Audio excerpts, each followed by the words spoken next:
So what's the difference between a growth hormone releasing hormone and a growth hormone releasing PEP? Now this is for informational purposes only. This is not medical advice, and always consult your doctor. So both compounds stimulate the pituitary gland to produce more natural growth hormone, but they do it differently.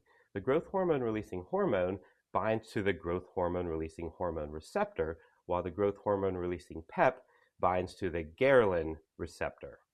The growth hormone releasing hormone controls the frequency of the pulse, how often the pulse is happening, while the growth hormone releasing PEP controls the intensity, how strong the pulse is.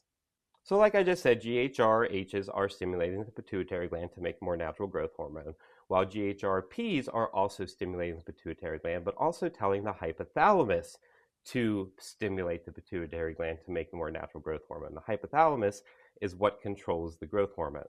And GHRPs also suppress somatostatin. Now, somatostatin is what limits the body from making too much growth hormone.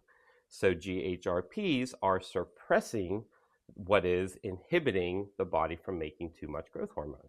So what are some examples of GHRHs? So we have TESA, we have CJC, and we also have SERM. Now examples of GHRPs are IPA, GHRP2, GHRP6, as well as HEX. So why shouldn't you research with two GHRPs or two GHRHs?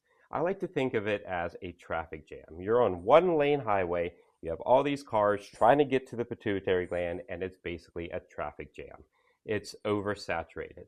It's more advisable to research with one GHRP and one GHRH, and I like to think of it as two different roads, less traffic, less congestion, all getting to the pituitary gland without all of the congestion.